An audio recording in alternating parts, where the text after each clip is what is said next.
And welcome back to the Golf Intervention Podcast. My name is Eric Layton. I'm here with my co-host, Rob Fales. And we have a special guest this evening, Dr. Raymond Prior, author of Golf Beneath the Surface, has joined us. Welcome, Doc. How are you tonight? Doing well. Thanks for having me, guys. Appreciate you. Man, we're so excited to have you. So I'm going to read the about the author from Golf Beneath the Surface to kind of set up for the listener who you are. You were kind of bashful about it when we were talking about it a minute ago, but this is an amazing litany of accomplishments. So I'm just going to read it verbatim. Known for building personable, knowledgeable, and confidential relationships with his clients, Raymond Prior, PhD, is one of the most sought-after names in performance psychology. His clients include major champions, world champions, Olympic gold medalists, individual and team national champions, National Coach of the Year award winners, individual and team conference champions, and countless NCAA All-Americans in a variety of sports. Raymond also works with non-sport performers, including Grammy winners, Oscar winners, and Emmy winners performing on stage and on screen. As an author and researcher, Raymond has contributed chapters to a variety of performance psychology texts, and his research has been published in the Journal of Applied Sports Psychology. So that's a pretty awesome little intro there. That's awesome. And I was thinking about it when I was reading that. The Olympics are currently going on, so that's pretty cool that you've had Olympic gold medalists and this. So you might be busy. I know you don't talk about who your clients are and whatnot, but you may have some phone calls this week, huh? I just got back from Paris a few days ago, so. Oh my gosh! Earlier, I was there for a few days before things got started, and then hustled back and got off an airplane and went straight to the Corn Ferry event down the street. So. Wow. We've And now you're talking to us. It's been a busy summer. The Olympic years, particularly the Summer Olympic years, are very packed summers for me, that's for sure.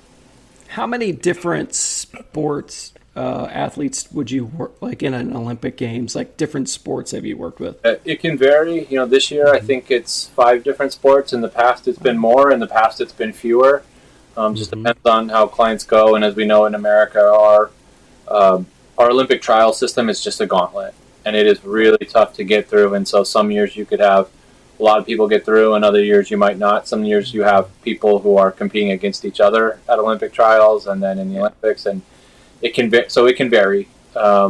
Usually it's going to be a handful of sports, and so it's going to be a busy couple of weeks. But it's exciting. I mean, the Olympics is a really cool celebration of sport from around the world, and don't be fooled though by the celebration. It is as pressure packed as it gets for sports. Those athletes have been training for a long time, and for some of them your event is very short, and if you do not perform on command, it's going to be a very short experience too. Yep.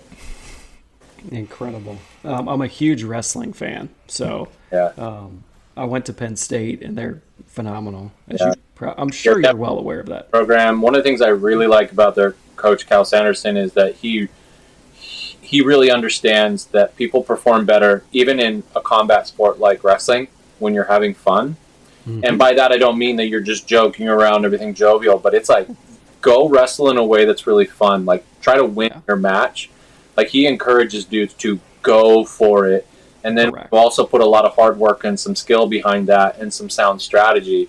It's not a surprise why that program is such a national powerhouse, and they win a lot. They win a lot. I mean, they're probably the best NCAA program of any sport right now. And they talk about gratitude and fun all the time. And they'll tell you, those wrestlers will tell you that one of the most important members of their whole team is their sports psychologist. Yeah. Who's a female. I don't know her name, but she's on the bench. She's on the side of the mat. She travels with them. Yeah, we're huge. More and more, there's an influx of performance psychology or mental health professionals kind of around. Like in Major League Baseball and the NFL, there's going to be somebody on staff. The private consultants like me are a little bit rarer now. Usually it's somebody who's employed by the organization, but it's definitely growing, which is a good thing overall. And it's not uncommon that you're going to see people traveling with a team and embedded within these organizations, which is nice to see. It's great. And that takes us to golf, right? Because we as golf instructors, we work with a lot of, and I tell my players all the time, they're athletes, they're amateur golfers, people that love to play golf. We're not talking about, competing to win the U.S. Open. We're talking about recreational golfers, but they are athletes and they do compete at a sport and they want to play well. And so that's kind of our target, listening audience, is that group of players. And we thought, wow, if we could have Dr. Prior on and kind of take the amateur golfer through some of these things that I'll bet you many of them have never thought about. And Robbie and I have been talking about this interview for, obviously weeks, but the last few days kind of honing in on how we wanted to frame it out. And I said, Robbie, I don't think a lot of the people that play golf that I know ever think about some of this stuff, right? They think about, if you've had a good round or a bad round, what caused it? Well, I didn't putt well, or I didn't drive it well, or my irons were good that day, or my irons were bad that day, right? And I love the page in your book, which I was going to read some, but I won't. But it's that list of questions under the habits section. Where, like, what do you notice when you play well? What do you notice when you don't play well? Like, just things that I think that amateur golfers tend to not notice at all. And so I think that tonight, if we could get some thoughts about how to get that player all the way from a mindset to on the course to all that stuff, just playing some better golf, I think that'd be really, really good. So, Robbie, why don't you frame it out for us a little bit, how we want to get started here and how we want to kind of go through the questions. So like most everything, we always want to start with the end in mind, right? So what are we trying to do? What's our motivation behind talking to Dr. Prior tonight? So there's a prevalent idea that confidence is a really, really, really valuable, relevant thing, and it is. But Raymond, you've coined the term stable confidence, right? So it's not enough to just be confident, right? We want stable confidence. So can you define for the listener the difference between confidence and stable confidence, and really the main driver behind what we're going to be talking about tonight? Confidence is, I think it intuitively and just anecdotally, we understand that confidence is a thing. It's a feeling that we have quite frequently, and everybody's kind of after it in some different ways, right? Traditionally, we are taught that confidence is the result of success or outcome-based success. Like, you hit a good shot, you should feel confident that you can then do it again. So what this really means is that we're building confidence based on my past should tell me what the future is going to hold and how I should feel about it. And on the surface, it sounds really nice. Well, that means if I want to feel confident, all I got to do is hit a good shot, right? What we might also start to peel back a couple layers and get a little underneath the surface, then the question becomes, well, what if I don't? Then it also raises the question, well, is that actually the most viable or stable way to build confidence? Because typically what happens if we go, well, if I need to hit a good shot now to tell me that I can hit a good shot later, or I need to play and score well today to tell me that I can play well and score well in the future, typically what we do is we put more pressure on ourselves to perform well now in the form of anxiety, not in the form of urgency for the present moment, which then makes my current skill level or skill acquisition and skill execution disrupted, which we know anxiety disrupts physical skill, which means I'm less likely to get the outcome to tell me that I think the future is going to be okay. Hence, we get into this trap loop of I need a good outcome to tell me, but then I put way more pressure on myself, and then it gets worse and it gets worse, and now I'm stuck, right? And what many golfers can probably relate with is, even though we are trying to build confidence, these are the underpinnings of the yips, which is I'm putting so much anxiety onto producing something now to tell me that later is going to be okay, that my brain and body start to recognize that this current execution is a threat to my future, right? So while you can indeed feel more confident, like if you go out on the range and you stripe it, you're going to feel a boost in confidence. Nothing wrong with it. And there's nothing wrong with this. Or if you go out and play a great round and you just feel like, you know what, I can do this tomorrow as well. Again, nothing wrong with that. It's kind of like junk food energy, though. It's a really short spike. It's usually pretty intense, but it's going to tail off also pretty quickly, which is why many people are chasing confidence and they're jumping from thing to thing or from equipment to equipment or swing thought to try to create certainty about the future. And again, if you're defining confidence as I must feel certain about how the future is going to play out, this is the formula that you're going to follow, which most people do, because when we do get that situation, we do feel that way. So therefore we go, well, that must be confidence, right?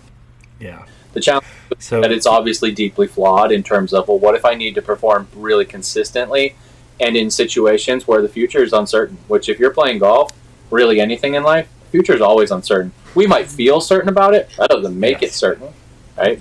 Nope. So stable confidence, by definition, has to come from us then. If I can't rely on an external thing to be a reliable source of confidence under all conditions, all situations, all possible outcomes, that means that I have to be the primary source if I want my confidence to be more stable. Okay? So by definition, stable confidence comes from my own inner dialogue credibly telling me you have permission to go try without a guarantee that the future is going to go a certain way. So stable confidence by definition is self-given permission to perform freely without a guarantee, which means I don't need this to go a certain way now to tell me what later is going to be, because I'm not actually really interested in later.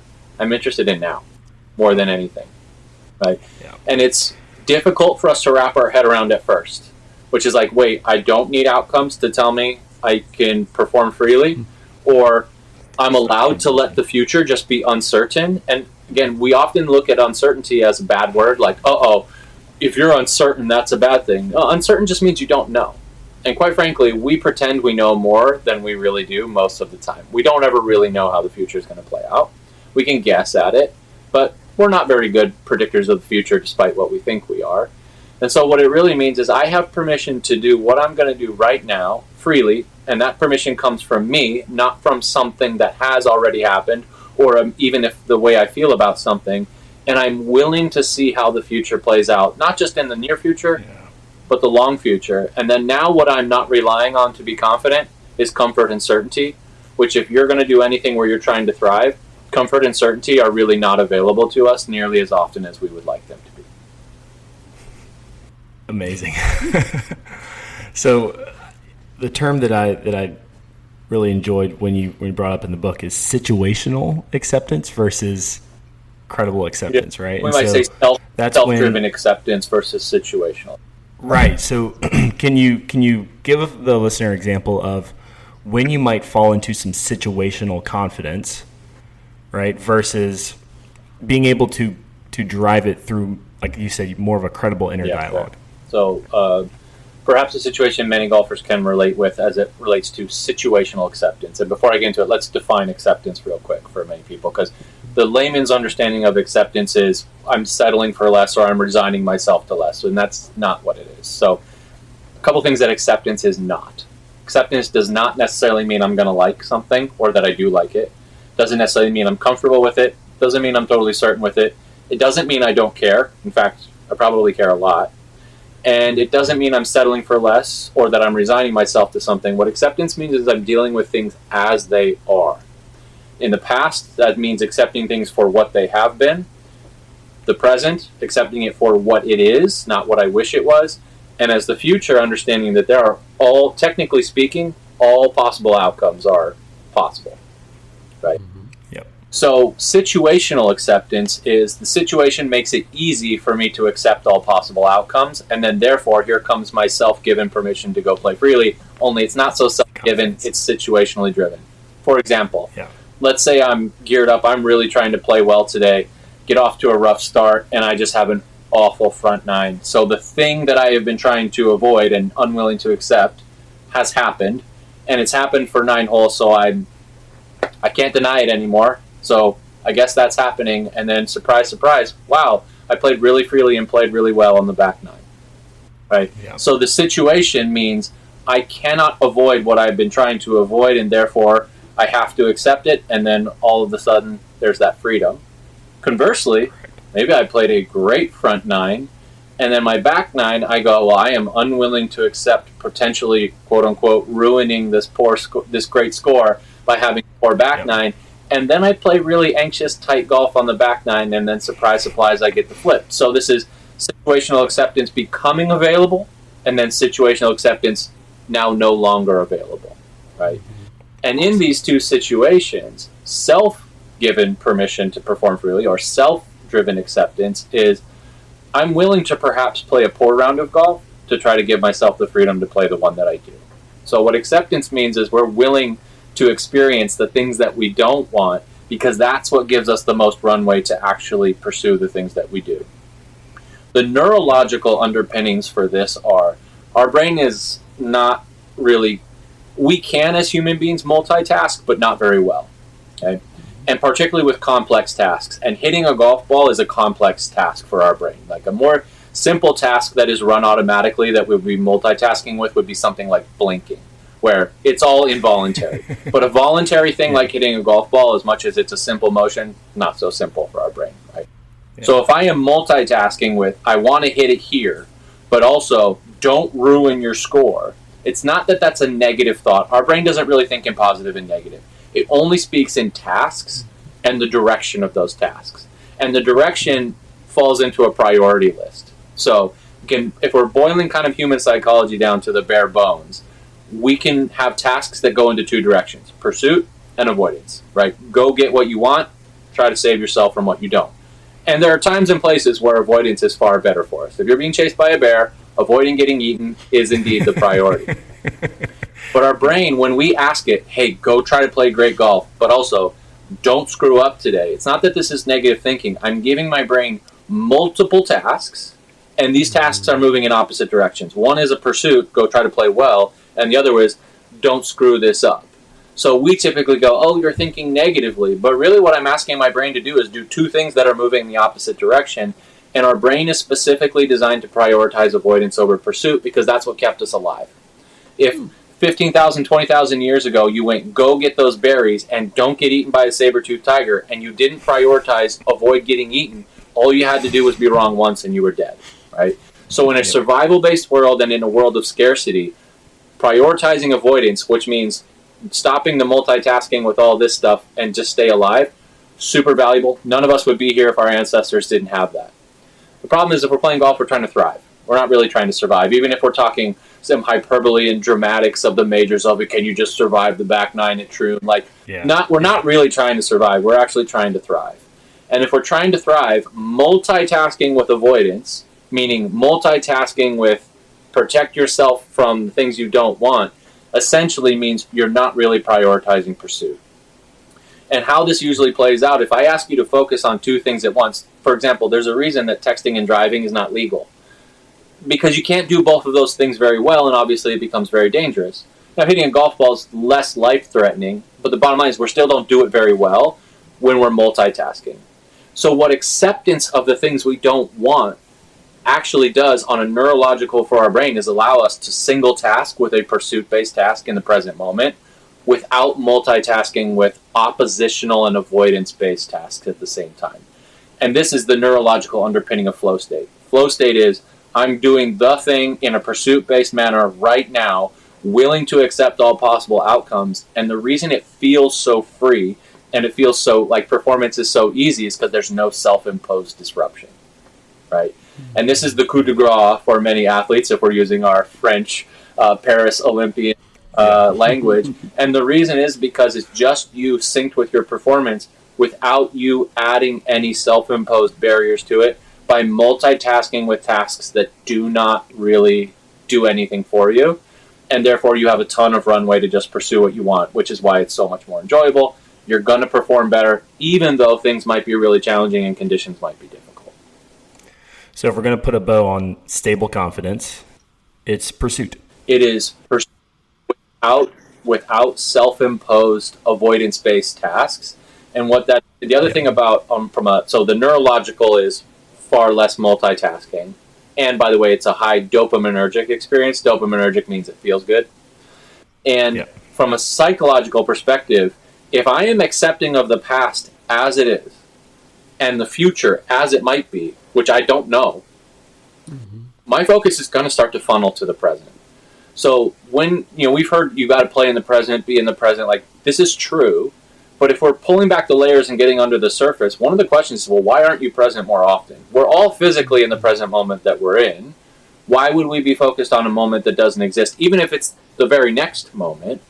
And oftentimes it's because I'm multitasking with don't let this future play out in the way that I don't want. And it's going to be a whole lot harder to be present the less accepting I am of the past and the future. So if you're a golfer who is prone to anger, anger comes from dwelling on the past and thinking it shouldn't have happened, even though it has. which means a low acceptance for something that has happened. Anxiety, for those who have played through a lot of anxiety, is us resisting the possibilities in the future that we don't want, regardless of how remote they might be. And then therefore I am multitasking with the future. So anger and anxiety typically are just reflections of me multitasking with trying to make the past not be what it was or the future not what I don't want it to be, which makes it really hard to be present because I'm telling my brain and my body a time frame that you're not in is actually the priority. Yeah, I think the off time description is one of the most powerful takeaways of this book of yours. I just think it's a great thing that golfers can latch onto, being on time or being off time. Robbie's talked about it in the past, but how you said frustration, anger, and disappointment are behind, and fear, worry, and anxiety are ahead. And I think obviously that is so powerful. Look, I'm a parent of 4 children, my second of which is going off to college in a couple weeks. Like, you want to talk about being on time and off time with parenting, with work life. I mean, this isn't just sports performance, is it? I mean, this is like, you got to be on time and present in your marriage and in your relationships and all those things to be able, and in your job, right? So I just think it's a phenomenal concept, just the way that you discuss it in there. So I just want to say thank you for that. Yeah, for clarity for our listeners, on time means just being present, which means, the analogy I use with many athletes is, imagine on one arm you have a watch to the actual time, and it's moving at the speed it moves. It doesn't move back. It doesn't move forward faster than it goes. And it's just, this is the real time. And on the other watch, you have where your focus is. Mm-hmm. And being on time means that these watches are synced up. And you can only change one. You can't change the other, which means when we shift our focus to where it is right now, that's what syncs it. That's what gets us on time. Being off time means I'm either in the past or what I would call behind time. Being ahead of time is I'm in the future before I get there. Now, to be very clear, we're going to think about the past and the future sometimes. Mm-hmm. To your point, one of the things we're finding more and more in our modern world is that the less time we spend in the present, the less happy we are as human beings. So being present is a high dopaminergic state for us. Dopamine is the neuromodulator in our brain that makes effort feel good, which is why when you're just present in something, even if it's hard or not necessarily the most enjoyable thing, it's still way better than doing it distracted. Yeah. And then as you're pointing out, when we're not really present in the moments that we're in, the other thing that we're missing out on is getting the full juice from the moments we're in. It's always surprising to me. My wife and I went to a concert a little while ago, and so many people are at the show, but they're on their phones scrolling through social media. Mm-hmm. And, that they were like, oh, this is an amazing concert. I would kind of be like, well, how do you know? You weren't really there. The same thing goes for our golf. When we're anxious or we're angry, what we're also missing is what the present moment is offering us, because we're there, but we're not there. And so being on time for us is really important for not just our mental health, but also for our performance in general, and then also how enjoyable and fulfilling our experiences are. When we do things distracted a lot, and we live in a very distracted world right now, it comes at a cost to us. And by the way, social media is not just a bad thing. There's a time and a place for it. Same thing with cell phones. And there's a time to plan for the future. There's a time to review the past and try to learn from it. But we get caught mentally time traveling a lot. And it does come at a cost to us if we're not paying attention and being very deliberate about when and where we do that. Yeah. I was saying to Robbie the other day, you picture a lot of golfers that, might get frustrated when they play. A lot of times it starts with the round just starts off, and then they hit their first bad shot and they're frustrated, and then they have the anxiety, and then it's just back and forth and back and forth and back and forth. Yeah, you're asking the question, well, what's keeping me from being present? If you then hit those things and you don't know how to move off of them or to become present when you're not, the cycle will build on itself. And then again, what you're relying on is, well, I hope I hit a really good shot to bring me back. And that's going to be harder to do, as you said, if I play a shot through anxiety and frustration. And then again, my experience gets worse because playing frustrated, anxious golf, even if you're kind of playing okay, is still a lesser experience. Mm-hmm. And then typically we do all the things to smother it, where we're kind of round-splaining, or we start drinking and doing all those things that do tend to make things feel better, but ultimately they're still undermining the experience in and of itself. especially if you're trying to be really good at golf. Those are some significant disruptors. So, yeah, to your point, if we can understand why we're not present and then also help ourselves get there a little bit more frequently, we all stand to gain from doing that. Awesome. So that's what we're after, right? So let's get beneath the surface a little bit. So talk, pun intended.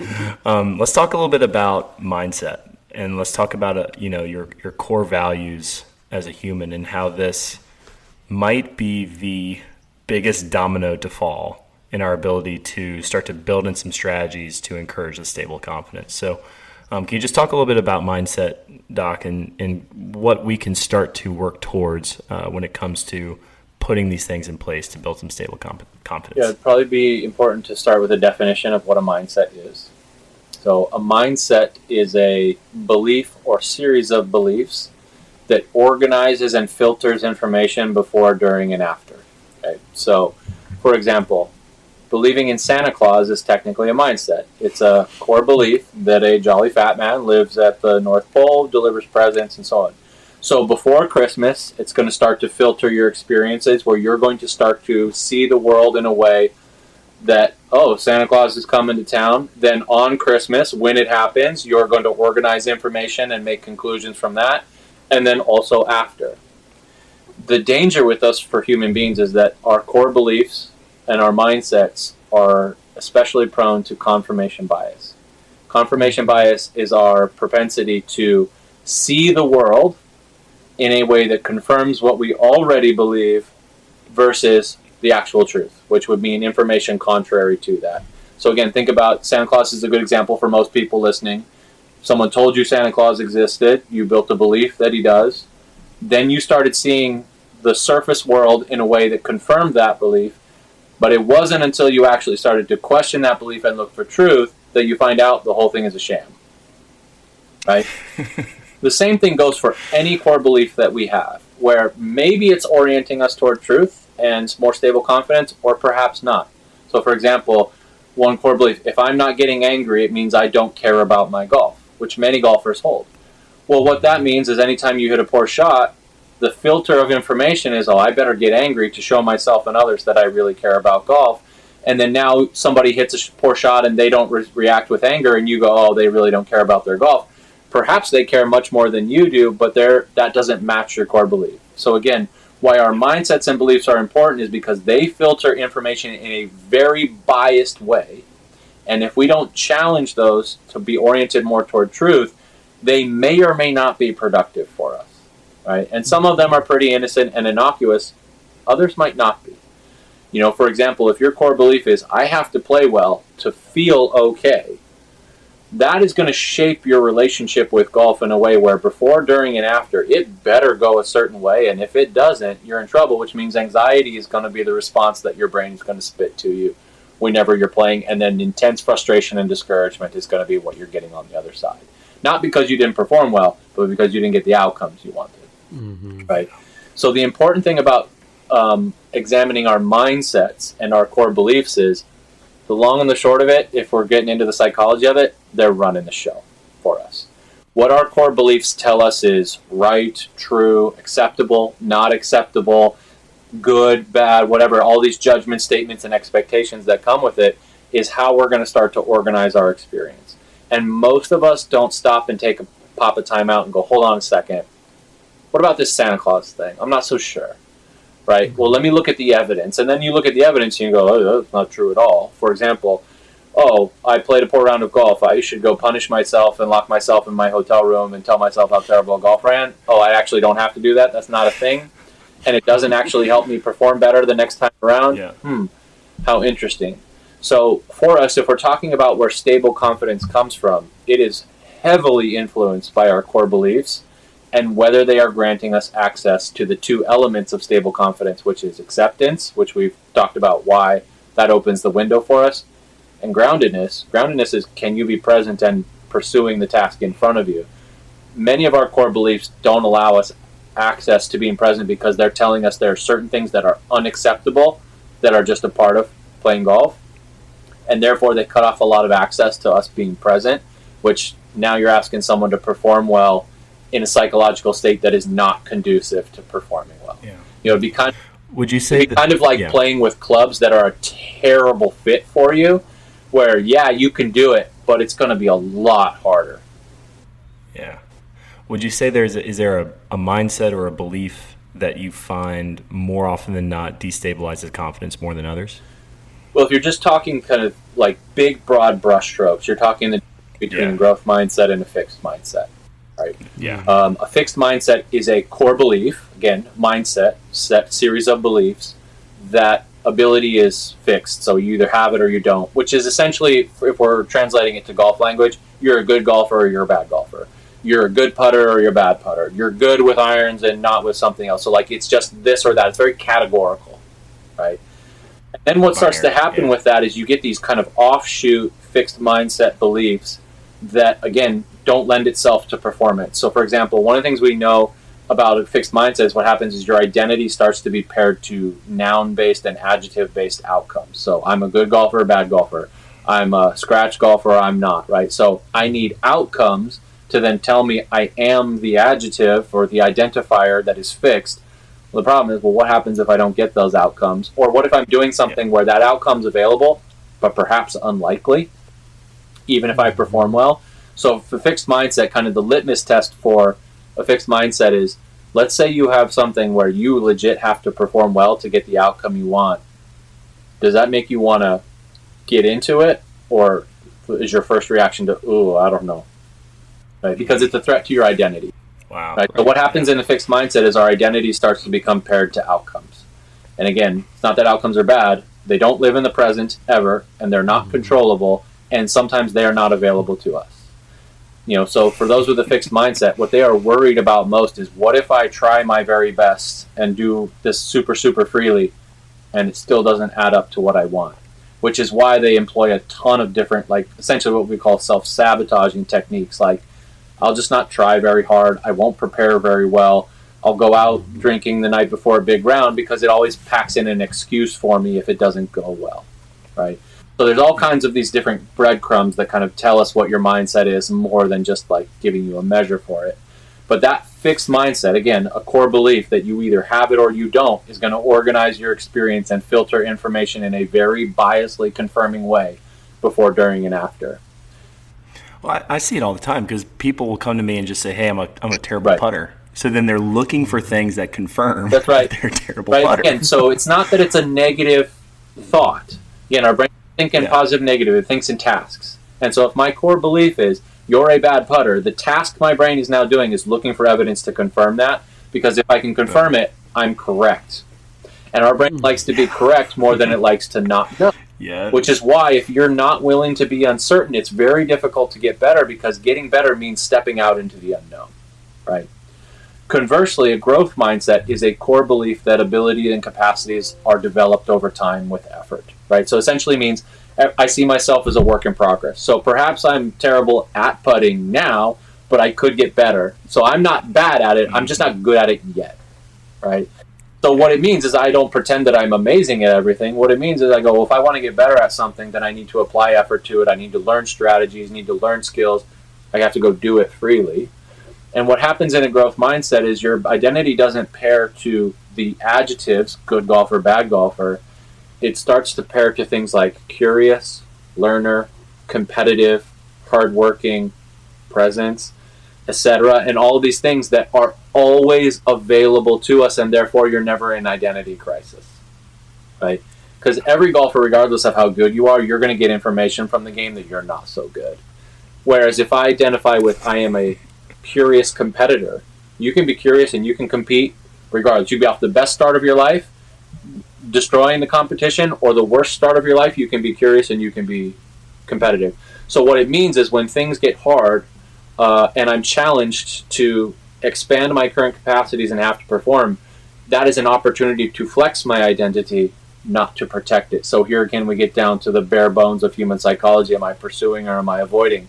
And if I have a fixed mindset, I have to avoid failure and mistakes and setbacks because they are a threat to my identity. The problem is I need those to be able to get better. Our brain learns from error feedback. So if I'm trying to avoid failure, mistakes, setbacks, trying and failing, not only am I cutting myself off from learning, but I'm not actually doing anything freely. And by the way, it doesn't take a psychologist to figure out doing anything through that is not the most enjoyable and fulfilling experience. And it's going to handcuff your skill set because you're never really going to be using it freely because you're always going to be worrying about it. What if it's not enough, right? Versus a growth mindset where you could be under the most difficult conditions, the toughest competition, and you're going like, oh, this is going to be tough. But wow, what an opportunity for me to compete, to test my current skills and tell me where they are. Like, this isn't a mystery why many players really love playing in majors when things get hard, and often other times players shy away. It's really just a reflection of their mindset of, this is really hard and you might not succeed through it.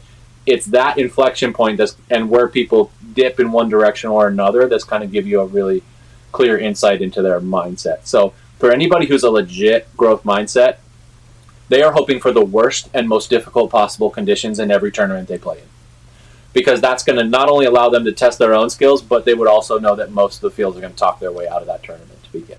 And they're going to learn from it too. Like a ton. Now, again, that's probably not where you'd want to be all the time to get better. You'd want to be in a low-stakes environment where you can experiment a little bit. But the bottom line is, if you're a true growth mindset, you go, oh, this is going to be really hard.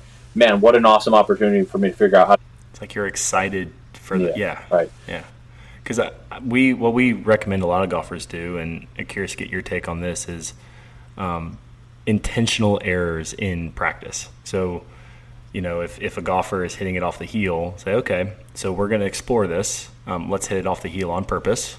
Let's hit it off the toe on purpose, right? And that also gets back into the acceptance piece, because they go from thinking of that feedback as, oh, I'm a good golfer, I'm a terrible golfer, to, oh, that one particular shot, the ball hit the heel. Right. Like, it's temporary, specific, external. Whereas when they're using that feedback of like a ball's hitting the heel, and every time they're seeing that or they're experiencing that, they're saying, oh, I'm a bad golfer. Look at this proof that I'm a bad golfer. It helps get the feedback going in the right direction. So what are your thoughts on kind of using errors in practice and kind of doing it intentionally to not only heighten acceptance, but then also start to kind of create a different mindset for those golfers? I think you don't necessarily have to do it intentionally, but what would be very valuable for most people is intentionally, like, welcoming those types of mistakes. Right? Again, if we just look at the neurological process for how our brain learns, it goes, well, I'm trying to do this. I got this. How do I close the gap?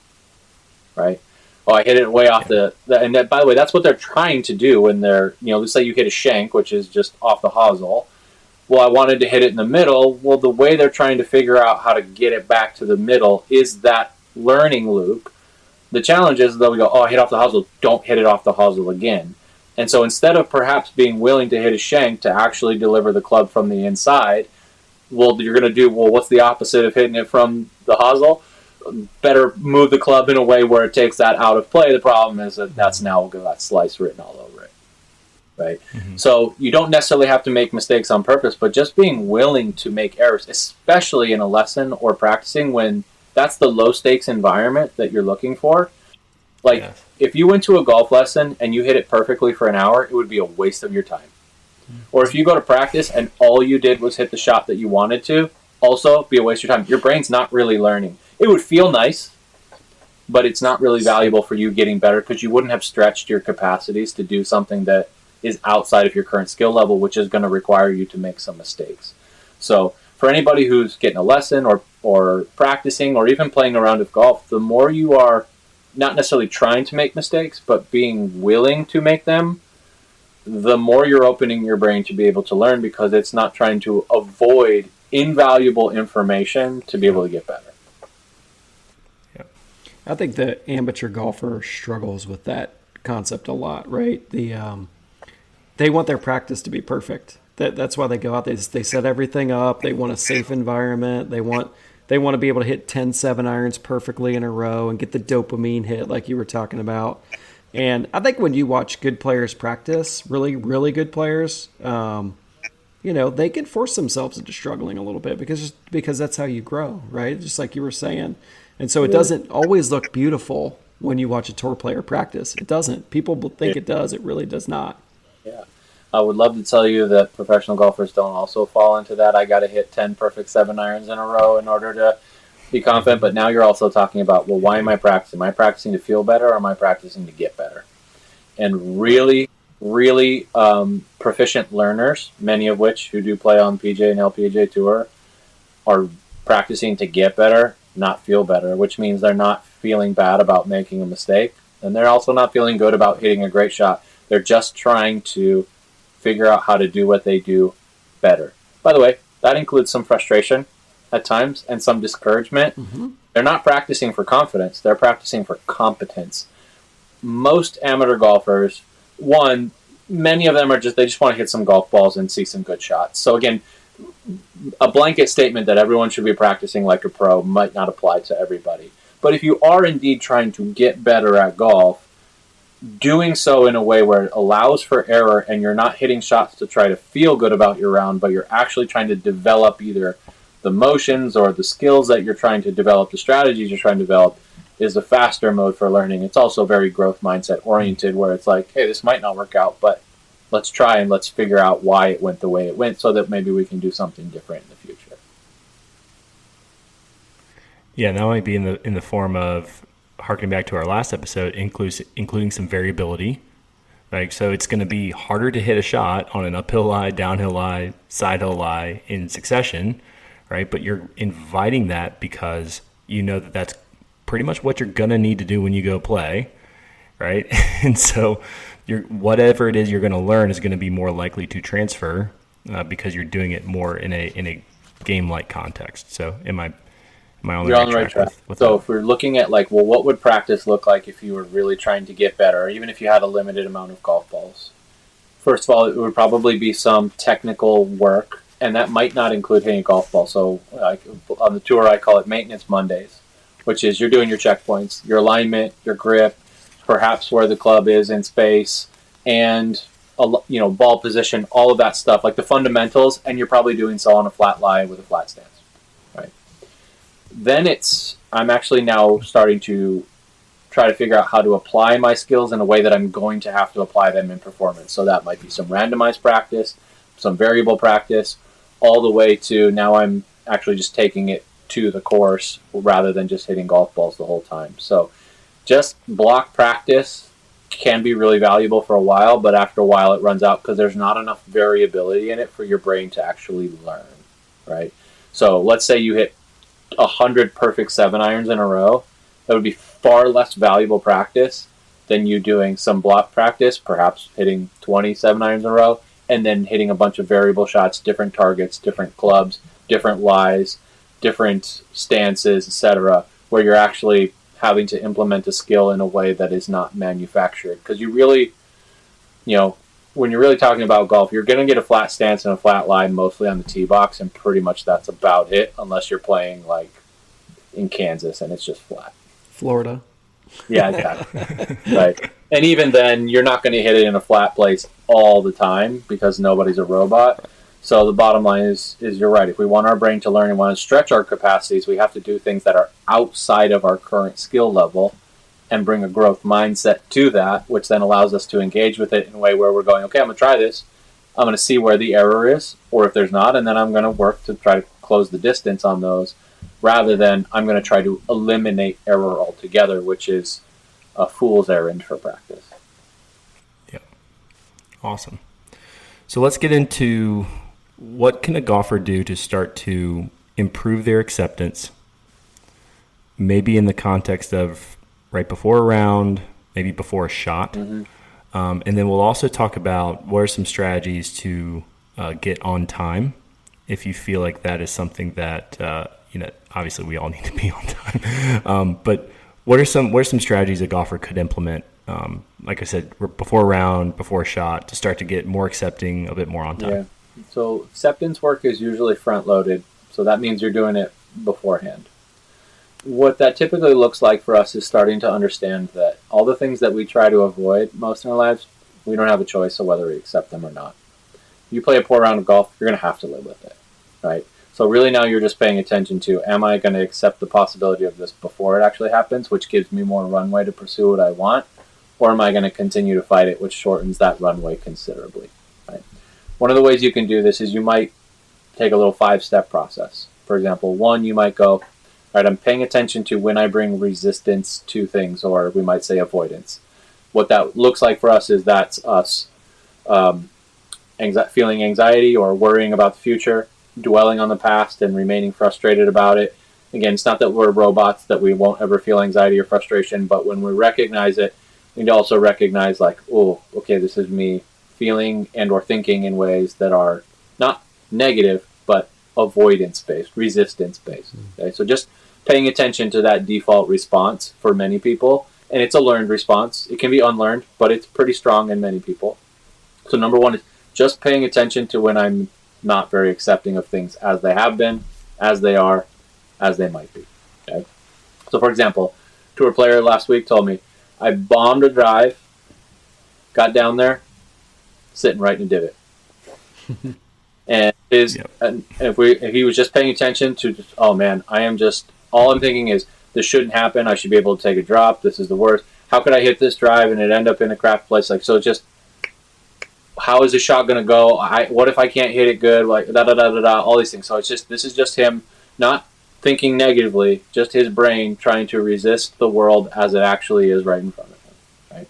Yeah. Number 2, we might ask ourselves, what am I hoping to gain from this resistance and this avoidance? So if it's in the form of anxiety, what am I hoping to gain from worrying about the future before it's even played out? If it's frustration, what am I hoping to gain from dwelling on and being angry about something that has already happened? So again, usually these 2 emotions and the mindsets behind them are very well intentioned, which is, I'm hoping to play better, do better, not have things happen that I don't want them to have, etc. Okay, so step 1 is, again, just paying attention to it. Step 2, what am I hoping to gain from this? Number 3, we might ask, though, what are you actually getting? Now, again, I didn't ask, what does it feel like you're getting? What does it seem like you're getting? What should you be getting? I asked, what are you actually getting? And the answer to those is, I'm multitasking with a time frame that doesn't exist. I'm disrupting my own physical skills. I'm making the experience less enjoyable. Not that we have to be comfortable or certain to play well, but there's no reason that we have to make golf less enjoyable than it already is, right?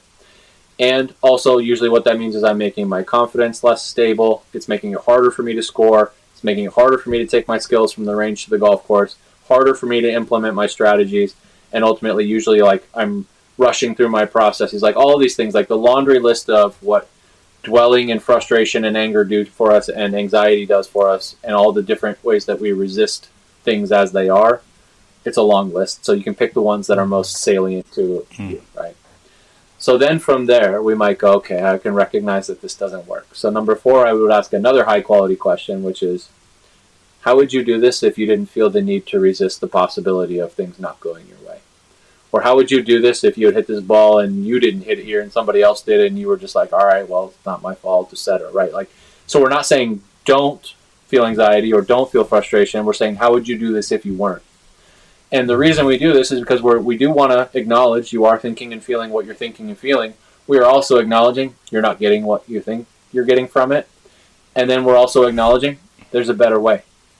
And that better way is to stop resisting and stop trying to avoid the things you don't want to happen psychologically, and to actually be willing to experience them and deal with things as they are, which if I asked you, how would you play your opening tee shot if you were not at all worried about hitting it sideways?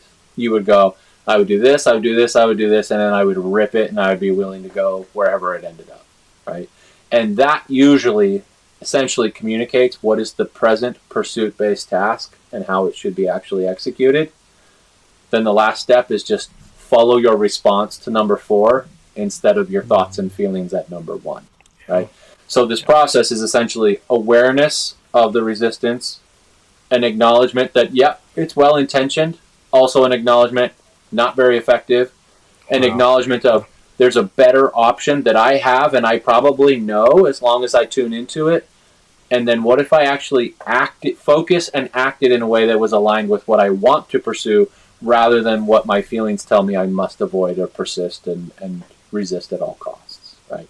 So that might be one way people can start to kind of wrap their head around acceptance, where you're basically not just saying, be more accepting, you're paying attention to when you resist, what you get from it, and how it's not what you want, and then following and focusing on something that's different rather than just trying to manifest acceptance as, off the top of your head. I mean, I just as you're going through that, once you got past number one, I was just thinking, man, if you don't have a growth mindset, it must be really, really difficult to get to stage 2, 3, 4, and 5. It's going to be more difficult, right? Because what you're going to be telling yourself you're getting from the resistance is, whether you're aware of it or not and can articulate it, is I'm protecting, quote unquote, being a good golfer, or I'm demonstrating that I am a good golfer. But again, question number 3, well, what are you actually getting? Well, what I'm getting is worse golf. So it's not actually aligned with what you want. And what it's also doing is continuing the cycle of I have to play well to, quote unquote, be a good golfer. And again, I don't want to pretend that being a skilled golfer is not a cool thing or that we don't identify with it. The problem is if every time I go play, I have to confirm or deny that I am a good golfer, I'm telling my brain there's a threat at the end of this and during it and in every moment during that. And for anybody with a fixed mindset, their most common experiences is you feel like you're on a razor's edge with your performance all the time. It could tip one way, it could tip the other, and dear God, I hope it doesn't tip this way because just no room to operate, right? And that is just a low level of acceptance for anything that doesn't tell you I'm a good golfer. And so again, if we're just paying attention to it, what I hope to get from it, but I'm not actually getting that, well, what is it that I would actually do? Well, you might even ask yourself, how would I play this shot right now if my identity wasn't paired to it? You would go this, and then you would step in and you would do it. Now, again, you wouldn't, by the way, how you do that, you wouldn't require it to be perfect on the other end of it. You would want it to be, but you wouldn't require it. And those are two different things. And then as we learn to feel and think one thing, but then learn how to focus and act in a way that is actually pursuit-based in the present moment with a high level of acceptance, that's what starts to change our mindsets. So we don't typically change our mindsets from going, you think this way, Santa Claus exists, no he doesn't. We have to go, hold on a second, does he exist? Then see evidence to tell us something different. But we won't see that evidence through confirmation bias unless we drop that bias. So what this 1, 2, 3, 4, 5 does is it goes, here's your core beliefs playing out. What are you hoping to get from these core beliefs? Santa Claus being real. What are you actually getting? Oh man, he's not. How would you celebrate the holidays if Santa Claus wasn't real? Well, this way, which is probably very similar, but not relying on a magical fat man to take care of the day for me. And then you would actually do that, right? So it's a very similar process for us. The difference is it plays out with golf, not, our holiday celebration. So good. Right.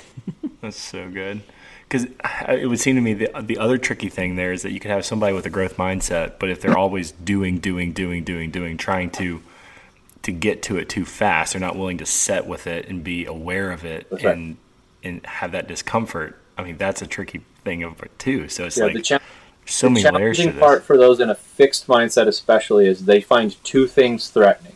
The first thing they find threatening is the prospect that this might not go the way that I want to, which is, again, identity threat.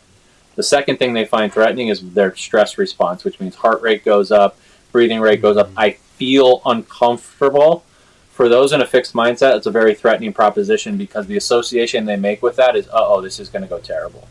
And to be fair, it typically does, but it's actually not because of that. It's because of the mindset that filters. So in a growth mindset, again, so here's our confirmation bias. In a growth mindset, really challenging conditions is seen as an opportunity. That's just a difference in mindset, not a difference in the actual thing. The fixed mindset goes, oh man, it's really challenging today. What if I'm not a good golfer? And then my internal response, my stress response, which is, again, just adrenaline, some cortisol, maybe dopamine if I'm nervous versus not anxious, but my nervous system is going to upregulate. For those in a fixed mindset, the association is I'm in trouble. For those in a growth mindset, they go, I got some extra juice. Right? Not necessarily comfortable, but it's not seen as a threat. Because again, they go, well, this might actually help me perform better if I can actually swing faster now because I got some juice going. Versus a fixed mindset that goes, I don't feel good, then I must not be able to play good, and then therefore I'm not a good golfer. These are your core beliefs and your mindsets playing out, right? So then to your second part of your question about how do we get on time? Without kind of developing a more robust sense of acceptance, it's going to be harder.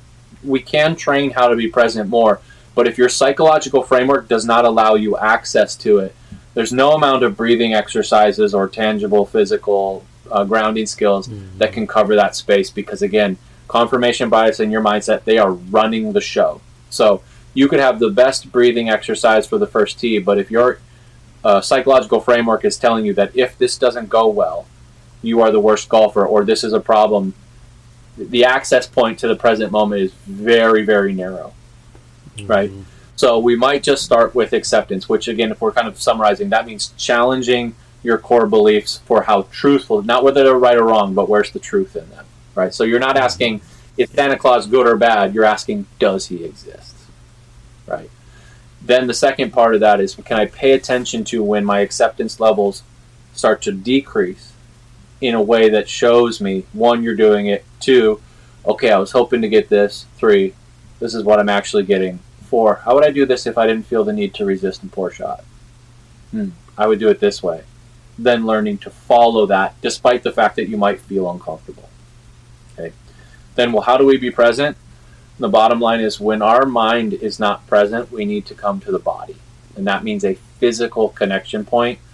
The most common for people is coming to their breath, and it's not breathe to relax, it's not breathe to be comfortable, it's not be more certain, it's not calm down, it's none of that. It is simply to pay attention to where you physically feel your breath. So for example, in a very, very literal way, you're answering the question, how do I know I'm breathing? It's air coming in my nose and out my mouth. It's the rise and fall of my chest or abdomen. Many swimmers in the Olympics tell me I can hear my breath. That's how I know I'm breathing, because I'm underwater and I've got earplugs in, right? So if I am actually focused on a physical feeling in the present moment, my focus has to be present because it's physical. Telling ourselves to just quote unquote be present or just breathe or just relax doesn't do it, because again, your brain is not really trying to do that, and your nervous system is upregulated, so it's telling it no, we shouldn't. So the way I've never understood that.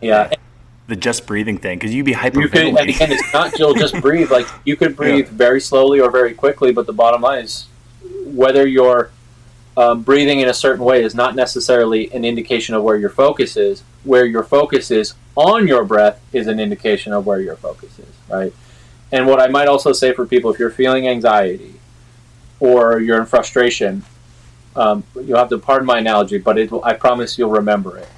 Trying to talk your way out of anxiety, or trying to talk your way out to be certain when you are uncertain, is like trying to sniff your way out of a cocaine habit. The part of your brain that is causing you to feel so uncertain and talk your way into feeling anxious is the same part of your brain you're trying to get you to feel really certain and trust, quote unquote, that the future is going to be okay. Not how it goes. So the higher your level of acceptance for the things you don't like, doesn't mean you don't care, it means you have the most runway to pursue them. And then the more I can physically connect with being in the present moment, and then really value being present more than I value being in another time frame, the more access you're going to have to get closer to that all elusive, not so elusive, but sometimes elusive flow state. Yeah. And the things that are telling us that Santa is real are the things that are literally true, right? So like temporary, specific, external feedback. Can you talk a little bit about that and why that's... Yeah. So that's our explanatory style. So our explanatory style is essentially an offshoot of our core beliefs. They're telling us how long-term, how widespread, and how personal any event or experience of our life is. A pessimistic explanatory style tells us things are more long-term, more widespread, and way more personal than they really are. This is the process, in short, of why pessimists see the glass half full. Not do they, why. If I told you, ooh, you missed a 3-footer on the first hole, and the conclusion you make from that is, I'm not putting well today, my entire putting stroke is garbage, and I'm a bad putter, you're going to be worried about the future, because the thing that just happened now is going to tell you the future is not so good. Right? So this is how we make mountains out of molehills.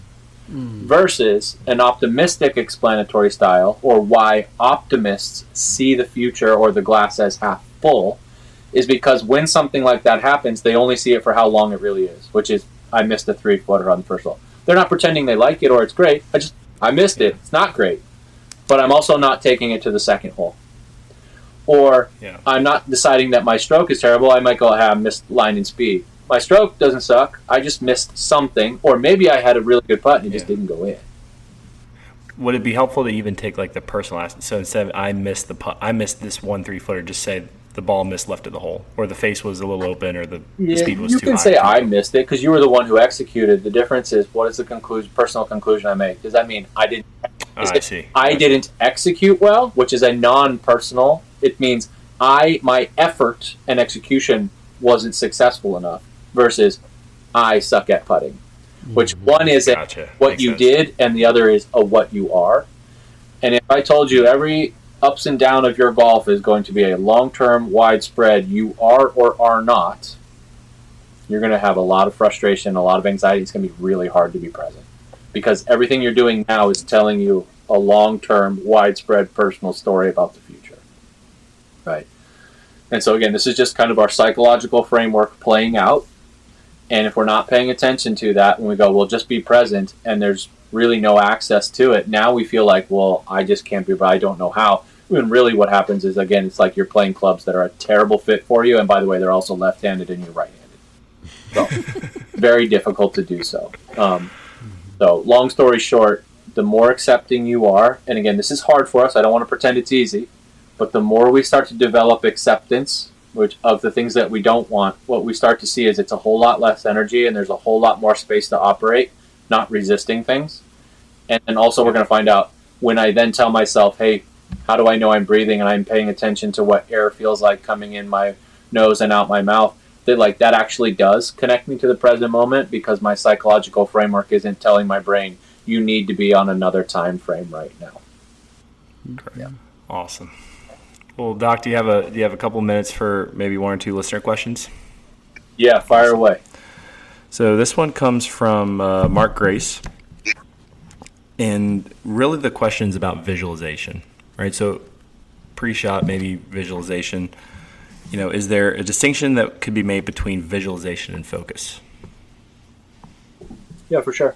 A couple layers to visualization. So many players like to visualize before a round, so I'll just tackle that one first. Research is telling us more and more you are far better off visualizing yourself managing adversity than you are just trying to visualize a perfect round of golf. So what happens when you visualize a perfect round of golf is then when you get out there and it's not that, it's a big disparity and tends to create anxiety and frustration for people. Basically, your brain's going, this is not what I imagined. Interesting. Right? Versus, let's say, for example, the day before I visualize myself getting anxious on the first tee, going through that 1 through 5 real quick, and then playing a tee shot freely, even though I feel uncomfortable. That would be a far more valuable visualization than I step on the first tee, I feel perfect, hit a perfect shot, everything's easy. Because it's probably not how it's going to play out. So it would be you visualizing getting a bad bounce and dealing with it effectively. So really what we're seeing is it's the visualization not just of how I execute, but how I navigate the ups and downs of a round of golf or a performance, right? So there's certainly something to be said about seeing yourself play a round of golf or see yourself playing shots because it is giving you a bit of a roadmap for your brain to follow. But us seeing ourselves hit good shots is usually not what keeps us from playing good golf or not. It's us going, that didn't go my way, or this might not go my way, and then how we respond to that tends to open the doorway or not. Yeah. Okay. However, as it relates to maybe just pre-shot, there's certainly something to be said about clarifying the present pursuit-based task. And visualization is one of the ways you can do that. Some people, when you say, hey, visualize it, they can see the shot tracer, they can see a start point, a finishing point, a shape, a trajectory. Awesome. So if that's one of the means by which you clarify what is the shot that I'm trying to hit right now, almost ask yourself, how do I see this shot? What shot do I see? And then visualizing that in your mind's eye by basically like playing it out as if it was a bit of a movie can be intensely valuable for clarifying, again, pursuit-based tasks right now. For some players, they have a hard time seeing that, but they might be able to talk it out. Like, well, I'd like to hit a draw that starts here and finishes here, or I just see a ball starting right and finishing left, or whatever it might be, right? So it's more of a verbal articulation of a shot. And for other players, quite frankly, they just see a point and shoot, and that's how they see it. So it can be a really valuable skill pre-shot. What you would want to make sure is you're really clear on where in your pre-shot you have that figured in, and then what are the elements that you're trying to visualize. Is it a start and a finish? Is it a shot tracer? Is it a whatever? So the more specific you can be about that, the more your brain's going to be able to follow something than more of like a vague painting. Like you want more of like something that's pretty specific than like a landscape. Awesome. And the next one comes from Ben Blaylock. He says, what are some techniques that you might recommend a competitive player to increase their chances to, quote unquote, stop the bleeding in the moment whenever they have a bogey or other score in a tournament? Yep. Many of the things we've talked about already. So typically what happens is, let's say you just start off, you have an awful first hole. Typically what we do is we respond to that with resistance. Essentially what it means is, I made a bogey or double bogey on the first, don't screw up anymore. So again, I have shifted my baseline motivation from pursuit of a good round to just don't let the first hole play out again on the second. Right? So now what I've done is I'm now multitasking between pursuit and avoidance on the next hole, which is another way of saying my level of acceptance for what has happened is so low that now I'm less accepting of what might play out in the future. And so the worst strategies you could have is like to try to ignore it. Like it happened and you know it happened. To try to not feel anything about it. Like, player I was working with this week, Corn Ferry Tour, double bogeyed a very easy par 5 on the first hole. Like, what is he supposed to do? Pretend he didn't just give away 3 strokes in the field? Like, he did. But one of the things he did really well is by the time he walked off the green, okay, that happened. But also, I'm not going to then now start playing to try to save myself from that happening again. Also, I'm not going to try to force me to get all those strokes back on the next, right? Now, by the way, there are a couple of shots where he might now play more aggressively in order to try to play catch-up because he's trying to win a tournament. But that doesn't mean I'm trying to do it in situations that it's not the right choice for it. So essentially, when we make a mistake, it's easy for us to fall into avoidance and protection mode or forcing when that may or may not be the best strategy for us, and really paying attention to that. So again, the 1 through 5 would go, okay, I noticed that I double bogeyed the first and my default response is don't screw up your tee shot on the next hole. Okay, well, what am I hoping to get from that? Well, I'm hoping to not start double-double. That's a really well-intended sentiment. Exactly. What are you actually getting from that? Probably a steery, dear God, don't go left swing that brings in a ton of right. Yeah. Okay? How would you play this shot right now if you had birdied the first hole? Well, I would have this target, I would visualize this shot, and I would rip it. Let's follow that response instead. So not needing to reinvent the wheel from anything that we spoke about, but just really paying attention to when things happen that we don't like.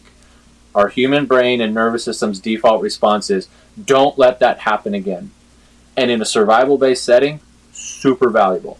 In a thriving-based setting, it puts us into avoidance and protection mode, which again just shortens the runway for what we have to operate within. And if you listen to golf on TV, quite frankly, they really promote protection-based golf. Like somebody will make a bogey, well, this next hole, you just got to get it in play. Yeah. Just play the safe tee shot. And quite frankly, I'm not so sure that that's what the best players in the world are doing after they make a double bogey. I'm pretty sure they have figured out, I made a double bogey, I'm going to hit this next shot freely. Maybe even because I made a double bogey, not because I'm trying to save myself from that happening again. So, again, not needing to reinvent the wheel, but just really paying attention to how you respond to that event more than, well, how do I just stop the bleeding? The bleeding usually happens from something happened innocently, we might say, and then my response to it made it increasingly more likely that I'm getting the same outcome because my execution is disrupted. Or we start dwelling, or we start projecting the future, and then now I'm just distracted as I'm playing. Yeah, that's the cycle. Right. Eric? Well, Dr. Pryor, thank you for your time. I think that was really, really awesome. I love this book, by the way. So we've been talking about it for, I think, our last 4 episodes. We suggested the listener buy it beforehand. I got it on audiobook and the hard copy because, and I was telling Robbie, I was listening to the mindfulness stuff driving in the car, and it's talking and it's telling me to breathe and connect to it. And I said, that could be a little dangerous while you're driving, but it's a great book to listen to on audio. I think not all books are. This is really good to listen to on audio for some of those reasons. Yeah, the mindfulness exercises, particularly that body scan, probably not while driving. So you'll want your mindful discretion about how in depth you follow that. But the rest of the book, it's a good listen. What we're finding from purchases is that Golf Beneath the Surface is becoming very popular with professional and elite amateur golfers. Mm-hmm. The hypothesis from my publishers is that it probably touches on psychology at a depth that they really resonate with, because what's kind of currently existed really hasn't hit to why they're not playing as freely as they would like as often. Right. And then what we're also finding is it's starting to kind of trickle down toward more golfers who are just looking to enjoy their experience more, because the hey, just be positive approach really isn't probably cutting it for them either. Unless your golf experience is, I'm really just going out to play golf and how I play doesn't really matter to me. So it's been moving in a way, and I'm happy to hear that most of the reviews from it have been really valuable, and the ones that haven't, it's usually because someone actually didn't read it. Yeah, I think that happens. No, I think it's so valuable. I was telling Robbie, I think each one of the sections in there could be a full book in itself. It's so rich with information, and I look forward to reading it again, because I think there's just a lot of depth to it. So, congratulations! It's a great book. I think people are connecting to it because of the truthfulness to it. Some of the other stuff of just don't think negative thoughts or think happy thoughts right before you swim. People realize that doesn't really help them. There's some surface level stuff that wasn't helping. Yeah. The challenge with those approaches is that's not how our brain is designed. Right. For example, let's say you make a double bogey on the first. Like, your brain is specifically designed to remember unfavorable events because, again, it's designed for survival first and foremost. Or the idea that you're not going to think about the future if you're playing the best round and start doing that math about what it could be, or that you're not going to have a negative thought when you're looking at an island green that has nothing but water around it and the wind is in your face and it's a club that you don't like. Like, right. The idea that you're not going to have quote-unquote negative thoughts is, quite honestly, that type of advice usually stems from somebody who really doesn't understand how the brain works, right? So one of the refreshing comments I've been getting from the book is people going, thank you for helping me understand why my brain does that, and also understanding, like, that's not really a bad thing. Right. And so that often there's a bit of a section in the book where a lot of people are kind of going like, oh, that's how my brain works, and it's not broken that I'm thinking that way, which is nice to know, because, again, the more you kind of understand how our brain works, you understand why certain psychological states are conducive to performance and others aren't, even though some of them might be quote-unquote positive or not. Awesome. Robbie, you have anything else? Where can they find you? Where can our listeners find you? Well, my colleague Chase Cooper and I have a podcast entitled Golf Beneath the Surface that you can get wherever podcasts are available. Yeah. Or you can catch me at my website, which is btsmindset.com. BTS is Beneath the Surface. Again, we're very on brand here. And people can shoot us messages there. We do a lot of Q&A podcasts where we get like a lot of questions on a variety of different topics in golf, so people can catch us there and at the podcast and on my website, and be happy to get back to people as best we can. And then for the coaches out there, we are really excited to have you join us. Myself, Mark Grace, Sean Kennedy, and Garrett Tressard. We are going to be hosting another Codebreakers event. We're calling it the Codebreakers Retreat at Sean Kennedy's place at the Cliffs, February 24th, 25th, and we are very lucky to have you join us. So be on the lookout for that. There's going to be more details to come soon, but if you want to get even more into the weeds in terms of the how-to, it's going to be a really special event. So we're really excited to have you, and thank you for joining us there as well. So Yeah, man. The flights are booked already. I'm excited. Let's go. Yeah. Awesome. Well, we'll link all of that in the show notes, including the book and the audio and the Audible link as well. Thank you again, and good luck with all your athletes at the Olympics. I know we'll be pulling for you. Yep. I appreciate it very much, guys. Gents, have a great night. You too. Take care. Thanks. Thank you. Bye. We'll see you.